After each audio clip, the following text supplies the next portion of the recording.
अगर आपका टारगेट है 40+ MCQs का तो अभी ज्वाइन करिए हमारा स्पेशल व्हाट्सएप ग्रुप, जिसमें आपको मिलेगा daily videos, PDF notes, online test series. तो जल्दी से फ़ोन उठाइए, हमें इस नंबर पे कॉन्टैक्ट और व्हाट्सएप कीजिए।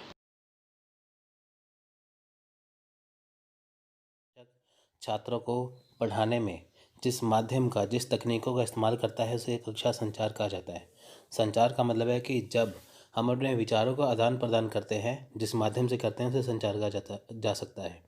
ठीक है, यही कक्षा संचार एक शिक्षक छात्रों को पढ़ाने के लिए कक्षा के अंदर करता है, जिसे कक्षा संचार कहा जाता है। तो इसकी विशेषताएं जानते हैं क्या है। देखिए, व्यवहार स्पष्ट है, व्यवहार स्पष्ट होना चाहिए। व्यवहार स्पष्ट का क्या मतलब है कि जब पढ़ता है क्लास में, जब शिक्षक छात्र को पढ़ाता है तो व्यवहार स्पष्ट होते हैं कि जिस सब्जेक्ट के लिए, जिस विषय को जो पढ़ रहे हैं वो क्या है, किससे संबंधित है, कैसे कैसे उसको करना है। ठीक है, उस हिसाब से। मूल्यांकन अपेक्षा स्पष्ट है। मूल्यांकन अपेक्षा क्या है कि जैसे शिक्षक जो छात्रों को पढ़ाता है, छात्रों को कितना समझ में आया, कितना समझ में नहीं आया, वो होता है मूल्यांकन। जैसे मान के चले कि शिक्षक ने छात्रों को पढ़ा दिया, तो जब एग्ज़ाम हुआ, जब परीक्षा हुई, उसमें कई बच्चे फेल हो गए, तो उसमें क्या पता चला कि जो मूल्यांकन है, जो शिक्षा का किया गया है, उसमें यह पाया गया कि शिक्षक ने बच्चों को अच्छा नहीं पढ़ाया। तब सारे बच्चे जब पास हो जाए तो उसमें माना जाता है कि जो शिक्षक ने बच्चों को बहुत अच्छे से करवा दिया। तो कक्षा संचार, तीसरा पॉइंट है कक्षा संचार जो छात्र केंद्रित है। तो फ्रेंड्स, कक्षा संचार हमेशा ही छात्र केंद्रित होता है। छात्रों को जो अच्छा लगता है, छात्रों के अकॉर्डिंग, ठीक है, सब कुछ क्लास में पढ़ाया जाता है। शिक्षक को ये मालूम होना चाहिए कि छात्रों को कौन कौन सी ज़रूरतें हैं, उनको कैसे पढ़ाया जाए। ठीक है, इसलिए वो छात्र केंद्रित होता है। मतलब कि जिस हिसाब से छात्रों को समझ में आता है, जिस भाषा में, जिस माध्यम से समझ में आता है, उसके ऊपर जोर दिया जाता है। निर्देश विविध है। देखिए, निर्देश पढ़ाने में निर्देश बहुत ज़्यादा काम में आते हैं। किस सब्जेक्ट को कैसे पढ़ाना है, किस हिसाब से पढ़ाना है, तो कितने समय पढ़ाना है, वो तो निर्देश होते हैं। पारस्परिक संचार कक्षा में माना जाता है। देखिए, पारस्परिक संचार क्या है कि जैसे शिक्षक बच्चों को पढ़ाते हैं, वो पारस्परिक संचार है। जैसे शिक्षक ने बच्चों को कुछ पढ़ाया, बच्चों ने अगर कुछ प्रश्न उत्तर करने हैं तो वो अपने शिक्षक से वो कर सकता है। यानी कि आमने सामने जो संचार होता है उसे पारस्परिक संचार कहते हैं। ठीक है फ्रेंड्स, यानी कि जब शिक्षक बच्चों को पढ़ाता है तो बच्चों को कुछ ना समझ आने पर वो शिक्षक से सवाल जो है वो कर सकते हैं। अब देखिए, कक्ष संचार के कानून का सिद्धांत, यानी कि जो कक्ष जो क्लासरूम है उसमें जो संचार है उसका सिद्धांत, उसके नियम का क्या सिद्धांत है। अब देखिए, ये शिक्षक और छात्र दोनों के लिए है। पहले जानेंगे शिक्षक के लिए क्या है। देखिए, कक्ष में जो संचार के जो नियम का सिद्धांत है, पहला शिक्षक के लिए है। इसमें क्या है कि शिक्षक को पता होना चाहिए कि वे क्या सिखा रहे हैं। शिक्षक के लिए सबसे सबसे बड़ी बात यह है कि वो उन्हें पता होना चाहिए कि वो बच्चों को क्या सिखा रहे हैं, तो वो उनके कितने काम में आना चाहिए। छात्रों को रुचि के साथ ध्यान देना चाहिए। शिक्षक को ऐसे पढ़ाना चाहिए जिसमें छात्र जो है वो रुचि के साथ ध्यान दे, कि ताकि उनको जो शिक्षक पढ़ा रहा है वो उनको अच्छे से समझ में आ जाए। शिक्षक और शिक्षार्थी को सामान्य भाषा का उपयोग करना चाहिए। यानी कि जो शिक्षक है उसको सामान्य भाषा का उपयोग करना चाहिए बच्चों को पढ़ाने के लिए। क्योंकि ऐसा होता है कि जैसे वो सामान्य भाषा का उपयोग करेगा, जैसे बच्चों को हिंदी मीडियम, इंग्लिश मीडियम या जिस मीडियम में भी समझ है, उसको उस विषय में ही, उस भाषा में ही समझाना चाहिए, जिससे बच्चे आसानी से सीख जाएँ। सिखाए गए नए सत्य को ज्ञात के माध्यम से समझाया जाना चाहिए। यानी कि जो सिखाया गया जो नया सत्य है, यानी कि जो नई चीज़ सिखाई जा रही है, वो उसे ज्ञात के माध्यम से उसे बताना चाहिए कि इसे याद कैसे करना है। मान के चलिए, शिक्षक ने कोई नई चीज़ पढ़ाई है क्लास में, उसको याद कैसे रखना है, वो किस माध्यम से रखना है, तो उसे शिक्षक को बताना चाहिए। शिक्षक को सीखने के लिए कारणों के साथ छात्रों को प्रेरित करना चाहिए। देखो, शिक्षक को जो सीखने के लिए, यानी कि जो छात्रों को जो सिखाने के लिए, ठीक है, इसमें क्या है कि जब शिक्षक जो छात्रों को सीखने के लिए प्रेरणा देता है, उसे प्रेरित करना चाहिए। उसे साथ साथ में एग्जाम्पल देनी चाहिए, बताना चाहिए कि आप अगर ये सीख लोगे तो आप ये बन पाओगे, आप ऐसे बन पाओगे। यानी कि छात्रों को क्या करना चाहिए, प्रेरित करना चाहिए सीखने के लिए। ठीक है फ्रेंड्स, छात्रों को नए सत्य के बारे में सोचना चाहिए। जब तक वे नए सत्य को समझ नहीं पाते तो नया सत्य का आदत नई कौशल बन जाता है। देखिए, छात्र को नए सत्य के बारे में जानने, नए सत्य, या देखिए, छात्र जो पहले कुछ सीखते थे, है ना, अब छात्र कुछ नई चीज़ को सीख रहे हैं, तो उसको उन्हें समझना चाहिए कि इसे कैसे पढ़ना है। अब वो उसको करते रहेंगे तो उसमें एक उनको एक आदत बन जाएगी और एक कौशल बन जाएगा। अब देखिए कि गणित के सवाल जितने भी मुश्किल क्यों ना हो, अगर वो उसको करते जाएंगे तो उनको वो एक आदत पड़ जाएगी, तो उनका एक कौशल बन जाएगा वो चीज़ करने में। नेक्स्ट है मूल्यांकन। देखिए मूल्यांकन में क्या है, शिक्षण और सीखने का परीक्षण और सिद्ध करने के लिए किया जाता है। मूल्यांकन क्यों किया जाता है कि शिक्षण किनके बीच में होता है, छात्र और शिक्षक के बीच में। अब शिक्षक ने छात्रों को कितना सिखाया, बच्चों को कितना समझ में आया कि नहीं समझ में आया, ये सब कुछ मूल्यांकन में देखा जाता है। ठीक है फ्रेंड्स। तो अब बारी आती है छात्रों के लिए। अब जो कक्षा के नियम हैं वो छात्रों के लिए भी ज़रूरी है। शिक्षार्थी का नियम, देखिए शिक्षार्थी का नियम क्या है, संचार सीखें, ना कि सामग्री से आच्छादित है, लेकिन ये कितनी अच्छी तरह से सीखा गया है, जो सुन रहे हैं उनके दृष्टिकोण से संवाद कर। देखिए छात्रों के लिए क्या है शिक्षार्थी का नियम यह है कि वो संचार सीखे, यानी कि जब शिक्षक क्लास में पढ़ा रहा है तो उनको उसकी बात पर, शिक्षक की बात पर या शिक्षक पर ध्यान केंद्रित करना चाहिए कि वो किस हिसाब से पढ़ा रहा है, उनके दृष्टिकोण से संवाद करें। यानी कि जब शिक्षक क्लास में पढ़ा रहा है तो उसकी बातों को वो अच्छे से सुने। अगर वो उनकी बातों को, शिक्षक की बातों को एक छात्र सुन रहा है तो अगर उसको कोई डाउट है तो वो तुरंत अपना उसी दृष्टिकोण से संवाद कर सकता है। तो इससे शिक्षक को भी पता चलता है कि छात्र जो है वो रुचि ले रहे हैं। यानी कि सिंपल सा ये मतलब है कि शिक्षार्थी का नियम यह है कि उनको पढ़ने के लिए रुचि होनी चाहिए। ठीक है फ्रेंड्स। उनको ये नहीं होना चाहिए कि हमने कितनी सामग्री जो पढ़ ली है, उनको ये होना चाहिए कि जो शिक्षक हमें पढ़ा रहा है वो कितना अच्छे तरीके से पढ़ा रहा है, या उन्होंने कितनी अच्छी तरीके से सीखा है। कई बार होता है ना कि शिक्षार्थी सीखते हैं, छात्र सोचते हैं कि हाँ हमने इतना ज़्यादा पढ़ लिया। अब ज़्यादा तो पढ़ लिया, पर कितना समझ में आया ये भी तो देखना चाहिए ना। यानी कि क्लास में उन्हें अच्छे से अच्छे तरह से सीखना चाहिए, चाहे वो कम पढ़े चाहे वो ज़्यादा पढ़े। उम्मीद का नियम, यह पहचानना सीखें कि आप अपने छात्र या उन लोगों के साथ कैसा अनुभव करते हैं जिनके साथ आप संवाद कर रहे हैं। आप उन्हें अपनी पूर्व निर्धारित सीमाओं के बजाय ईश्वर के दृष्टिकोण से देखेंगे। देखिए उम्मीद का नियम क्या है, इसमें यह जानना होता है कि जो शिक्षक छात्रों को सिखा रहा है तो उसको उम्मीद पूरी होनी चाहिए कि हाँ, जो एक शिक्षक ने सिखाया है वो अपने अनुभव से अच्छा ही सिखाया है, यही उनके एग्ज़ाम में काम में आएगा। ठीक है फ्रेंड्स। तो हमको ये उम्मीद पूरी होनी चाहिए कि जो हम सीख रहे हैं शिक्षक से वो अच्छी तरह से सीख रहे हैं या शिक्षक अच्छी तरह से सिखा रहा है। आवेदन। नेक्स्ट है आवेदन का नियम। आवेदन का नियम में क्या होगा, ज्ञान के बजाय समय प्रेक्षणित ज्ञान प्रदान करना सीखें। देखिए आवेदन के नियम में क्या है कि ज्ञान के बजाय, मतलब कि आपको जितनी जितनी नॉलेज है उसके बजाय आप समय के अकॉर्डिंग आपको जितनी ज्ञान की ज़रूरत है आप उतना ही देखें। ठीक है। यानी कि जब ये मान के चलिए कि आपका जैसे समय कम है ना, तो संवाद जैसे आपने अपने शिक्षक से करना है तो आप उतना पूछिए जितना कि समय के अकॉर्डिंग है, कि ताकि बाकी बच्चों की भी बारी आ सके, टर्न आ सके। ठीक है फ्रेंड्स। यानी कि आप पूछें, शिक्षक और जो छात्र को उतना ही पूछना चाहिए जितना कि समय के अकॉर्डिंग। ठीक है फ्रेंड्स। कि ताकि पूरा लेक्चर उसी सवाल में, उसके आंसर में ना निकल जाए। ठीक है। यानी कि पूरे ज्ञान के बजाय क्या है, थोड़ा सा ज्ञान पूछना, संवाद करना जो आपके लिए ज़रूरी है, यानी कि फालतू की चीज़ें इसमें नहीं पूछना। प्रतिधारण का नियम, सबसे अधिक जानकारी के लिए सबसे कम समय के लिए सबसे बड़ी अवधारणा के लिए संवाद करने की कला सीखी। देखिए प्रतिधारण का नियम क्या है कि ज़्यादा जानकारी कम समय में, कम समय के लिए, अधिक जानकारी के लिए, या सबसे बड़ी अवधारण के लिए संवाद की कला। इसमें क्या है कि कम समय में आपको ज़्यादा जानकारी पूछनी चाहिए, यानी कि टाइम कम में आपको ज़्यादा से ज़्यादा जानकारी टीचर से पूछनी चाहिए, मतलब कि कम समय लेना चाहिए, होता है प्रतिधारण का नियम। आवश्यकता का नियम, केवल प्रशिक्षक के एजेंडे के साथ आगे बढ़ने के बजाय दर्शकों की ज़रूरतों का जवाब देना सीखें। यानी कि प्रशिक्षक के एजेंडे, आप ये ना सोचें कि आपको सिर्फ पढ़ना ही है, आप ये देखें कि बाकियों की, यानी कि दर्शक मतलब कि बाकी जो छात्र है उनकी ज़रूरत क्या है, उस हिसाब से आप क्वेश्चन पूछें। यानी कि जो आपके विषय से संबंधित है, जो आपको आवश्यक लगता है, आप उतना ही पूछें। पुनरुद्धार का नियम, अपने जीवन के हर क्षेत्र में संचार के लिए मजबूत आधार बनाना सीखें। इसमें क्या है कि पुनरुद्धार का नियम क्या है कि जीवन के हर क्षेत्र में, यानी कि जीवन के आपके जो भी क्षेत्र है उसमें संचार के लिए एक आप मजबूत आधार बनाइए। ठीक है। यानी कि आपको लाइफ में कई जगह पे, लाइफ में कई हिस्से में आपको जो संचार आपके काम आएगा, तो इसको आप मजबूत बनाना चाहिए। यानी कि जो आप सीख रहे हो तो आपको वो आपके सारी ज़िंदगी में काम आएगा। संचार आपके जीवन के हर क्षेत्र में काम आएगा, जिसे आपको एक मजबूत आधार बना के चलना होगा। कि कक्षा कक्ष में एक तरफ है टीचर यानी कि शिक्षक, एक तरफ है छात्र, और उनके बीच में हो रही है शिक्षण। ठीक है फ्रेंड्स, यानी कि जो शिक्षक है वो शिक्षण के माध्यम से बच्चों को पढ़ाता है।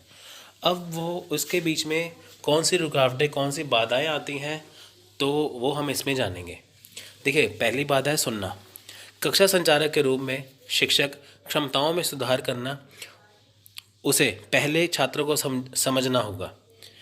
दूसरे शब्दों में, ना केवल समझने के लिए बल्कि समझने के लिए। देखिए, यह सबसे अच्छी तरह से सक्रिय रूप से सुनकर किया जा सकता है कि छात्रों को क्या कहना है। तब शिक्षक को बोलने के दौरान सटीक वाक्य सोचने और संवाद करने की क्षमता विकसित करनी चाहिए। देखिए, इसमें क्या है कि देखिए, सुनना, पहली बात तो है कि जब शिक्षक क्लास में जब बच्चों को पढ़ा रहा है तो बच्चों को उसको ध्यान से सुनना चाहिए। ठीक है, यानी कि जब शिक्षक क्लास में पढ़ा रहा है, बच्चों को ये समझना चाहिए कि शिक्षक पढ़ा क्या रहा है। ठीक है, तो यानी कि कक्षा संचालक के रूप में क्या है, शिक्षक क्षमताओं में सुधार है। यानी कि जब शिक्षक क्लास में बच्चों को पढ़ा रहा है तो बच्चों को कितना समझ में आ रहा है, कितना समझ में नहीं आ रहा है, पहले बच्चों को सुनना चाहिए कि शिक्षक बोल क्या रहा है। ठीक है, यानी कि जब शिक्षक पढ़ा रहा है, अगर उनको कुछ लगता है कि हाँ इसमें ये होना चाहिए, तो बच्चे उसमें उनसे सवाल जवाब कर सकते हैं। ठीक है फ्रेंड्स, तो इसमें यही है कि जब शिक्षक बोल रहा है, जब शिक्षक पढ़ा रहा है, तो संवाद करने की क्षमता विकसित होनी चाहिए, यानी कि बच्चों को संवाद करना चाहिए। ठीक है फ्रेंड्स, सुनना एक होता है सुनना। देखिए, इंग्लिश में कहते हैं हेयरिंग एंड लिसनिंग। हेयरिंग क्या होता है, सुनना, लिसनिंग भी है सुनना, पर लिसनिंग का मतलब है ध्यान से सुनना। एक शिक्षक जब क्लास में पढ़ाता है तो बच्चे उसे कितने ध्यान से सुनते हैं वो इसमें आता है। अगर बच्चों शिक्षक ने क्लास में लेक्चर दे दिया, पढ़ा दिया, पर बच्चे उसको समझ ना पाए तो वो सुनने में बाधा हो गई। ठीक है फ्रेंड्स, अब इसमें ये भी है कि शिक्षक क्लास में पढ़ा रहा है तो साथ में जनरेटर चल रहा है, तो जितना मर्जी इंपॉर्टेंट लेक्चर पढ़ा रहा है पर बच्चों को समझ में नहीं आएगा। ठीक है फ्रेंड्स, बस इसमें यही है कि जब शिक्षक क्लास में बच्चों को पढ़ाए तो बच्चों उसको आराम से सुनना चाहिए। ठीक है, नेक्स्ट है सादगी। देखिए, उन शब्दों को प्राथमिकता दें जिनके अर्थ छात्रों से परिचित हैं। यानी कि सिंपल सी बात है कि सादगी में ये आता है कि जब शिक्षक क्लास में बच्चों को पढ़ा रहा है तो वो ऐसे शब्दों का इस्तेमाल करे जो छात्रों को आसानी से समझ में आ जाए। ठीक है, परिचित शब्दों के विशेष अर्थ स्पष्ट करें, पहली बार उनका प्रयोग करें। यानी कि जब शिक्षक क्लास में पहली बार बच्चों को कुछ पढ़ा रहा है तो उनको वही शब्द उसका इस्तेमाल करें जो बच्चों को आते हैं। अगर वो किसी नए शब्द का इस्तेमाल कर रहा है तो उसे पहले उस शब्द का अर्थ बताना चाहिए, उसके बाद शब्द को कहना चाहिए। तो सिंपल सा इसमें क्या है कि सादगी का क्या मतलब है, उसे जो सिंपल सी भाषा है उसका प्रयोग करना चाहिए कि ताकि जो टीचर बच्चों को पढ़ा रहा है वो बच्चों को आसानी से समझ में आ जाए। यदि शिक्षक छात्रों के लिए अपरिचित होने की संभावना वाले शब्द का उपयोग करता है तो उस शब्द को परिभाषित करें। एक शिक्षक के पास होना चाहिए। ठीक है, देखिए, यानी कि जब शिक्षक छात्रों के लिए अपरिचित शब्द, यानी कि जो शब्द बच्चों ने आज से पहले कभी सुने नहीं है, अगर शिक्षक को उस शब्द का प्रयोग करना है तो पहले उसको उस शब्द को परिभाषित करना होगा कि इस वर्ड का क्या मीनिंग है। अब शिक्षक के पास क्या होना चाहिए, छात्रों की शब्दावली की काफ़ी सटीक छाप। यानी कि जो छात्रों की शब्दावली है, यानी कि जिस भाषा में छात्र समझते हैं, टीचर को उस भाषा का पता होना चाहिए। शब्दों के स्वीकृत अर्थों का सटीक ज्ञान। इसका क्या मतलब है कि शब्दों के स्वीकृत अर्थ का सटीक ज्ञान, यानी कि जो शब्दों के सही मायने में जो मीनिंग है उनको अर्थ भी पता होना चाहिए। यानी कि पहली बात तो है कि शिक्षक को छात्रों के जो शब्दावली है उसका ज्ञान होना चाहिए कि छात्रों को कौन से वर्ड समझ में आते हैं। दूसरी बात है कि जो शब्द हैं उसका जो सटीक ज्ञान पता होना चाहिए कि इस वर्ड का यही मीनिंग होता है। नेक्स्ट है अतिरेक की उचित मात्रा का परिचय देना। अब देखिए, इसमें क्या है, संचार में अतिरेक का अर्थ असमान रूप से होता है कि किसी संदेश में दोहराव की मात्रा होती है। शिक्षक को यह सुनिश्चित करना चाहिए कि वे छात्रों को अपने निर्देश में उचित मात्रा में अतिरेक शामिल करें। फिर यदि कोई वाक्यांश गलत समझा जाता है तो संचार के अन्य तत्व बिंदु ले जाएंगे। देखिए, इसमें क्या है, देखिए ये वर्डिंग थोड़ी सी मुश्किल है पर ये इतनी भी मुश्किल नहीं कि समझ में ना आए। देखिए, अतिरेक की उचित मात्रा का परिचय देना, यानी कि शिक्षक को उतना ही पढ़ाना चाहिए जिसमें अतिरेक ना हो, यानी कि एक्सेसिव वर्ड ना हो। शिक्षक को उतना समझाना चाहिए बच्चों को जितना उनके लिए ज़रूरी है, उसको ज़्यादा नहीं करवाना चाहिए कि जो बच्चों की समझ से बाहर हो जाए। ठीक है फ्रेंड्स। अगर वो ज़्यादा पढ़ा दो एक बच्चे को, अगर बहुत हाई लेवल का करा दो, उतना उसका लेवल हो ना, तो वो उसका इतना प्रभाव नहीं रहता। प्रतिक्रिया। कक्षा में प्रतिक्रिया पर ध्यान देने के महत्व को अधिक महत्व नहीं दिया जा सकता है। दो तरफा संचार में श्रोता से तत्काल प्रतिक्रिया लाने का लाभ है कि जो शिक्षक प्रतिक्रिया कहते हैं अक्सर यह प्रकृति में मौखिक नहीं है, इसलिए शिक्षक के चेहरे के भावों पर ध्यान देना चाहिए, क्रियाओं का निरीक्षण करना चाहिए और अंत में यह देखने के लिए प्रश्न पूछना चाहिए कि क्या निर्देश को समझा गया है। यह ना समझे कि हर संदेश फॉर्म छात्रों को फॉर्म शिक्षक में प्राप्त होगा। शिक्षक को छात्र को सूट करने के लिए निर्देश की गति को समायोजित करने और प्रतिक्रिया संकेतों द्वारा भ्रमित किए गए किसी भी हिस्से को दोहराने समझाने के लिए प्रतिक्रिया का उपयोग करना चाहिए। अब इसमें देखिए कि थोड़ी सी ये वर्डिंग टफ है और कुछ नहीं है, आपको सिंपल से कराऊंगा। प्रतिक्रिया क्या है? प्रतिक्रिया होता है कि जब शिक्षक जो है वो छात्र को समझा रहा है ना, जब शिक्षक जो है वो छात्र को समझा रहा है तो छात्र अपनी प्रतिक्रिया व्यक्त कर रहे हैं। यानी कि जब शिक्षक ने क्लास में बच्चों को पढ़ा दिया, छात्रों को पढ़ा दिया, तो बच्चे क्या है वो अपनी प्रतिक्रिया दे रहे हैं। इसमें क्या है दो तरफा क्या है संचार में, एक तरफ है शिक्षक एक तरफ है छात्र, दो तरफा हो गया ना, छात्र और शिक्षक। तो जब शिक्षक छात्र को पढ़ाता है तो बच्चे प्रतिक्रिया देते हैं, ठीक है। तो यानी कि जो कक्षा में जो जो दो तरफा संचार है उसका जो तत्काल प्रतिक्रिया है, यानी कि जब शिक्षक ने बच्चों को पढ़ा दिया तो बच्चों को जब शिक्षक पूछते हैं ना कि क्या आपको समझ में आया, तो बच्चे भी कहते हैं कि हाँ समझ में आया। अगर ज़्यादा बच्चे बोले तो समझो कि सभी बच्चों को समझ में आ गया, अगर एक दो ही बोले तो समझो उनको समझ में नहीं आया, ठीक है। तो प्रतिक्रिया कहाँ से पता चलती है? क्लास के अंदर जब शिक्षक ने क्लास में बच्चों को करवाया तो बच्चे उसी टाइम उसी समय जो वो कह देते हैं, या अगले दिन ये मान के चले कि जैसे आज शिक्षक ने कुछ करवा दिया और अगले दिन बच्चों से वो सुन रहा है तो बच्चे अपनी प्रतिक्रिया देते हैं। अगर उनमें से काफ़ी बच्चे सही आंसर दे देते हैं तो समझो शिक्षक का पढ़ाया जो सफल हो चुका है। प्रतिक्रिया का भी यही मतलब है, जब शिक्षक छात्र को पढ़ाता है तो छात्र उसको अच्छे से समझ के उस शिक्षक के प्रश्नों का उत्तर दे पाते हैं। तो नेक्स्ट है सहानुभूति।